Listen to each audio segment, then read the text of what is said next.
질병관리청의 코로나19 시기 구분에 의하면 우리나라는 제1기에 주로 국외 입국자나 특정 지역의 종교시설 관련 집단, 수도권의 다중이용시설, 유흥시설, 물류센터 관련 집단에 발생하여 유행하였습니다. 제3기에는 코로나19 변이 바이러스가 출현하면서 전국적으로 확산되었습니다. 그리고 제4기에는 델타형 변이가 우세화하면서 병원, 다중이용시설, 종교시설 등 다양한 시설에서 지속적으로 유행하였으며 제5기에는 오미크론형 변이 바이러스가 우세화되어 확진자가 급격히 증가하였습니다. 그렇다면 이러한 코로나19 팬데믹을 거치면서 우리의 환경은 어떻게 변화했을까요? 그리고 앞으로 또 다른 팬데믹이 온다면 우리는 어떻게 대응해야 할까요?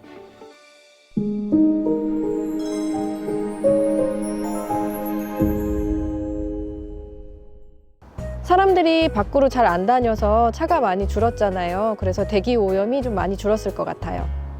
자연에서 사는 동물들이 늘어났다고 하는데 그걸 봐서는 환경이 더 좋아진 것 같아요. 아무래도 배달 음식을 많이 시켜 먹으니까 재활용 쓰레기가 늘어난 것 같아요. 환경보건, 환경, 감염병 관련 분야 전문가들에게 설문조사를 했습니다. 먼저 팬데믹 발생을 기준으로 발생 이전, 발생 시기, 종료 이후로 시기를 구분하여 환경 분야별 중요도를 물어봤습니다. 팬데믹 시기에 특히 중요성이 증가한다고 응답한 분야로는 매우 중요함 응답을 기준으로 실내 공기 오염, 야생 동식물 보호, 생태계 보존 등으로 나타났습니다. 그리고 팬데믹 발생 이전에 비해 팬데믹 종료 이후 중요성이 크게 증가할 분야로는 매우 중요함 응답을 기준으로 했을 때 기후변화, 에너지 문제, 환경 불평등 등으로 나타났으며 중요함 응답 기준으로는 대기 오염과 화학물질 제품으로 인한 피해 분야, 쓰레기, 폐기물, 자원순환 문제로 나타났습니다.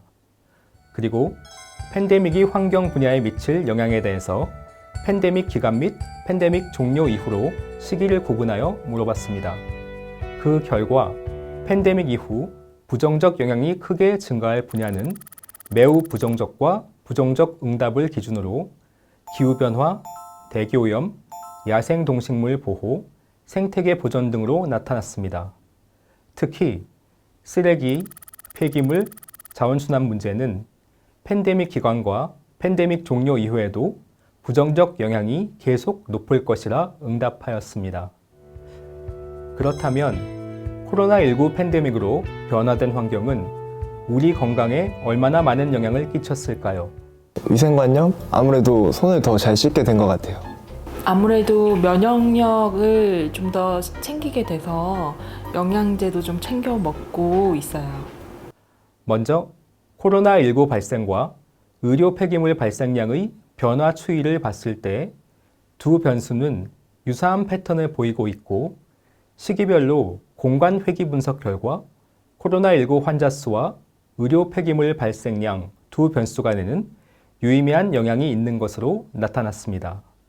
그리고 초미세먼지 농도의 증가와 전체 원인 사망 영향을 중심으로 분석했는데 그 결과 2020년 코로나 환자가 급증한 대구와 경북 지역을 제외하고 14개 시도에서는 코로나19 이후 대기질 개선에 따른 초미세먼지의 전체 원인 사망 위험이 낮아지는 것으로 나타났습니다. 사람 많은 곳을 잘 안 가게 되니까 온라인 쇼핑몰을 많이 이용했어요. 재택근무요. 팬데믹이 끝나도 재택근무를 계속 하고 싶어요. 손 씻기하고 좀 지금은 많이 안 시켜 먹기는 한데 좀 배달 음식 같은 걸 좀 많이 시켜 먹게 됐던 것 같아요. 에너지 분야에서도 팬데믹의 영향은 있었습니다. 코로나19 발생 이후 에너지의 소비량이 줄어든 것입니다.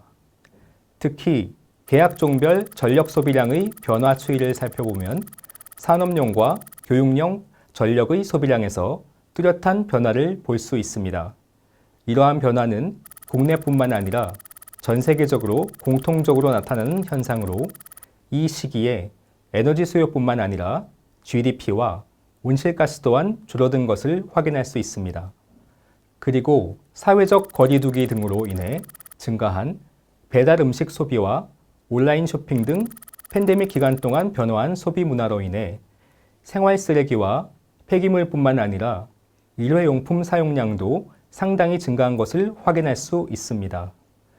그렇다면 코로나19 팬데믹으로 우리가 갖고 있던 환경에 대한 인식은 얼마나 바뀌었을까요?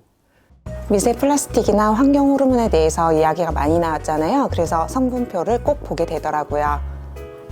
중고 물건도 괜찮구나. 아무래도 재활용을 많이 할수록 환경에도 좋을 것 같아서 요즘에는 중고 거래도 많이 하게 됐어요. 폐기물에 좀 관심이 많이 늘어났다고나 할까요? 요즘은 배달 음식도 좀 덜 이용하고 그러니까 음식 쓰레기도 좀 줄어들더라고요. 실제로 코로나19 팬데믹 전후 환경 위해 인식 및 실태 변화 조사 결과 쓰레기, 폐기물, 자원순환 문제가 가장 높은 우선순위를 차지했으며 변화된 행동 수준도 장바구니 사용이나 에너지 효율 등급이 높은 제품을 구입하는 등이 높은 순위를 차지했습니다. 팬데믹 전후 7R에 대한 정책에 대해서도 전문가 22명을 대상으로 설문조사를 수행했습니다. 그 결과 팬데믹 발생으로 가장 부정적인 영향을 받은 정책은 리듀스이고 가장 긍정적인 영향을 받은 정책은 리디자인이었습니다. 이는 팬데믹 발생 후 쓰레기로부터 환경 문제의 심각성을 인식한 결과 근본적인 자원순환 개선을 위한 정책 시도로 판단됩니다.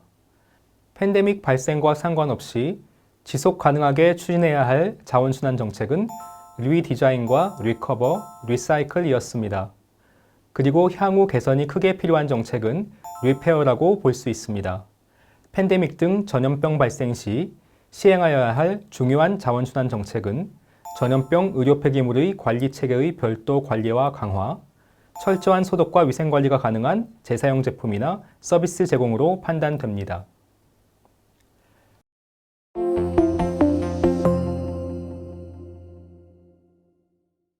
팬데믹 시기별 주요 환경 분야 및 모니터링 대상 항목을 선정하기 위해 팬데믹 시기별 환경 및 관련 변화 분석과 팬데믹 시기별 환경 영향 분야 및 취약 요인을 도출할 필요가 있습니다. 또한 팬데믹 시기별 주요 환경 요인 및 정책 동향 모니터링을 위하여 시기별 주요 환경 및 관련 요인 모니터링과 시기별 주요 환경 분야 정책 동향 분석 체계의 마련이 필요합니다. 그리고 팬데믹 시기별 주요 환경 분야 대응 정책 수립 기반을 제공하기 위하여 시기별 주요 환경 분야 영향 및 취약 요인을 파악하고 시기별 주요 환경 분야 대응 정책의 우선순위를 제시하는 프로세스의 마련이 요구됩니다. 그리고 팬데믹 대응 체계의 주요 대응 수단으로 인간의 건강과 동물의 건강, 그리고 환경의 건강 사이의 상호 의존성을 바탕으로 인간, 동물, 그리고 생태계를 연계하는 다학제적 접근법인 원헬스를 고려하고 있으며 G20 및 WHO 등 국제적으로 제안된 기본 틀을 바탕으로 관련 정책과 이행 전략에 대한 구체적인 검토가 필요합니다.